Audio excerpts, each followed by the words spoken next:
एक बहुत अच्छा सवाल आप लोगों ने किया था, व्हाट इज सरफेस टेंशन। देखिए चैप्टर 1 जो है ना, यूनिट एंड डायमेंशंस, इसमें क्या होता है कि क्योंकि डायमेंशंस लिखना होता है तो किसी भी चैप्टर का फार्मूला का यूज करके आप डायमेंशन बना सकते हैं। लेकिन आप लोगों में से किसी ने सवाल पूछा था कि सरफेस टेंशन एक्चुअली क्या है, तो आज मैं इसको क्लियर करता हूँ। एक्चुअली सरफेस टेंशन एक चैप्टर ही है, आगे हम लोग इसको डिटेल से समझेंगे, लेकिन अभी यहाँ थोड़ा समझते हैं what is surface tension. Surface tension, तो देखिए, it is the property of a liquid, it is the property of a liquid due to which the open surface of the liquid behaves like a stretched membrane and it tries to minimize its surface area। क्या क्या मैंने बोला, मैं समझाता हूँ। Surface tension किसी liquid का वह प्रॉपर्टी है जिसके कारण लिक्विड का जो सबसे ऊपर का सरफेस होता है वो एक तनी हुई झिल्ली की तरह बिहेव करता है। स्ट्रेस्ड मेम्ब्रेन मैंने तना हुआ झिल्ली की तरह बिहेव करता है। And it tries to minimise it surface area, कोशिश करता है कि सरफेस एरिया को कम से कम करें, मिनिमाइज करें। अब देखिए इसको थोड़ा सा और हम समझाते हैं डिटेल से। जिस तरह से हम लोग जब चाय पीते हैं या गर्म दूध पीते हैं, आप देखे होंगे कि चाय कप में है, थोड़ी देर में, मुश्किल से 10 सेकंड 15 सेकंड के अंदर में ही आप देखिएगा चाय के ऊपर जो होता है ना, जो चाय है लिक्विड, उसके ऊपर एक लेयर जम जाता है। बहुत बार हम लोग क्या करते हैं, उस लेयर को हटा के तब चाय पीते हैं, ठीक है ना। तो वो लेयर एक्चुअली क्यों जमा, तो वो लेयर क्या हुआ कि जैसे गर्म था, तो जैसी बाहर का जो हवा है, इन्वायरमेंट में जो बाहर का जो हवा है, तो ये जो चाय का जो अपर लेयर है, अपर जो सरफेस है, क्या हुआ, एयर के कांटेक्ट में आया। एयर का टेम्परेचर जो है चाय का टेम्परेचर से कम है, तो क्या हुआ, एक लेयर जम गया। सिमिलरली ऐसे होता क्या है कि कहीं पर भी कोई लिक्विड अगर रखा हुआ है, कहीं पर भी, किसी भी बर्तन में, तालाब में, झील में, नदी में, है ना, अगर पानी अगर स्थिर है, लिक्विड अगर स्थिर है, तो क्या होता है, उसके ऊपर भी एक लेयर जैसा जम जाता है, पतला सा, भले ही दिखता नहीं है लेकिन है ना।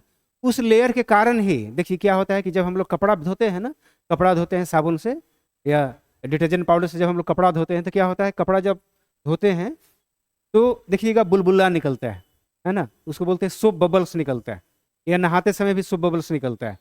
तो सोप बबल निकलने का भी कारण क्या है, it is due to surface tension, ठीक है।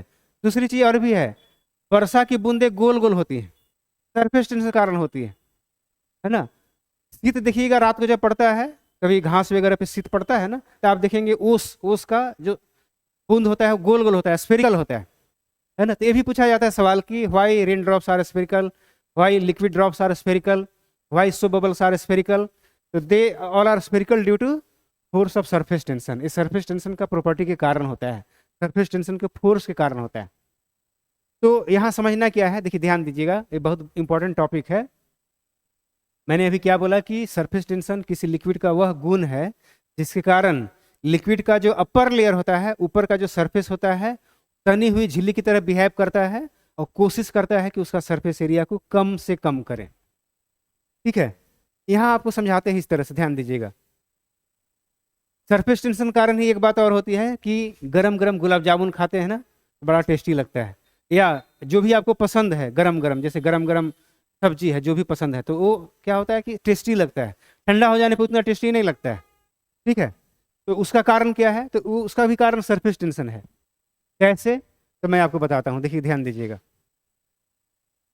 अभी मैंने बोला सरफेस टेंशन का डिफिनेशन में कि सरफेस टेंशन के कारण लिक्विड का जो ऊपर का जो सरफेस होता है तनी हुई झिल्ली की तरह बिहेव करता है और कोशिश करता है कि सरफेस एरिया को मिनिमाइज करें, कम से कम करें। तो अब देखिए क्या होता है कि for a given volume the surface area of spherical या the surface area of spherical substances या स्फेरिकल ऑब्जेक्ट्स आर मिनिमम। अब देखिए यहाँ पर थोड़ा समझिएगा, जैसे अगर मान लिया देखिए एक क्यूब बना हुआ है, समझिएगा जी बढ़िया से, एक क्यूब है, अगर एक क्यूबॉइड है छोटा सा,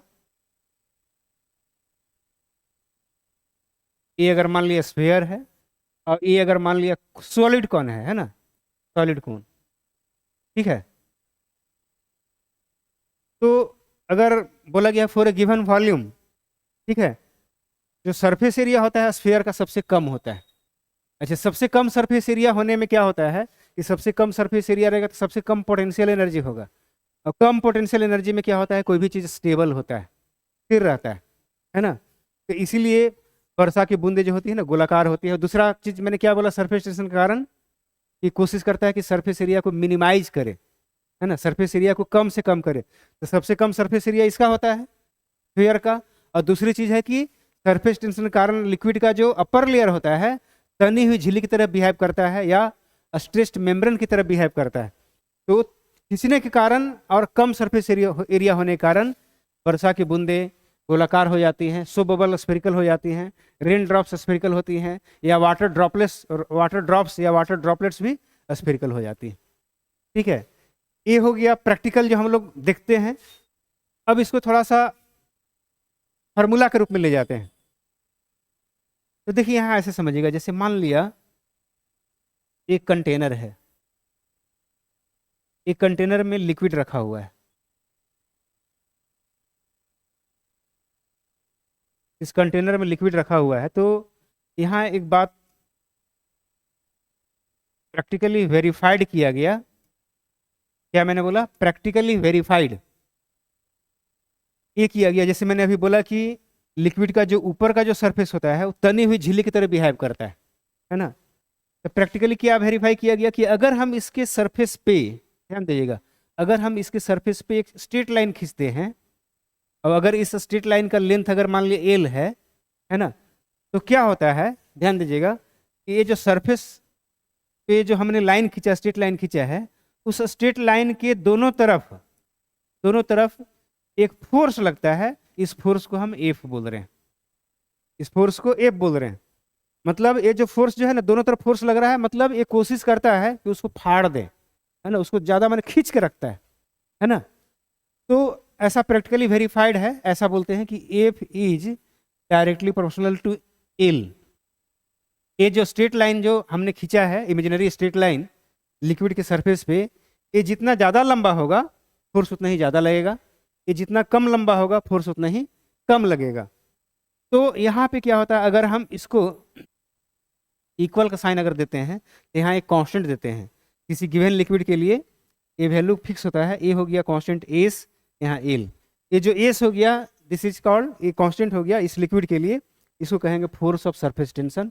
मैंने इसको बोलेंगे सरफेस टेंशन, ठीक है। एफ हो जाएगा फोर्स ऑफ सरफेस टेंशन। तो यहाँ से क्या होगा, यहाँ से अगर हम एस निकालेंगे तो it will be F by L, है ना। एस को ही बोलेंगे सरफेस टेंशन। तो सरफेस टेंशन अगर पूछा जाए क्या है, तो सरफेस टेंशन बोल सकता है it is force per unit length. क्या है, फोर्स पर यूनिट लेंथ। और अब अगर इसका डायमेंशन निकालना हो तो क्या हो जाएगा, इसका डायमेंशन जो हो जाएगा एस का, बड़ा आसान है। फोर्स का क्या होगा डायमेंशन, एम एल टी के पावर -2। एल का डायमेंशन क्या होगा, तो एल तो लेंथ है तो एल होगा। यहाँ एल एल कट गया तो यहाँ सरफेस टेंशन का जो डायमेंशन हो जाएगा कितना हो जाएगा, एम के पावर 1, एल के पावर 0, एल बचा नहीं, है ना, और टी के पावर -2। तो ये हो गया सरफेस टेंशन का डायमेंशन। और सरफेस टेंशन का कॉन्सेप्ट जो मुझे बताना था मैंने बता दिया, ठीक है।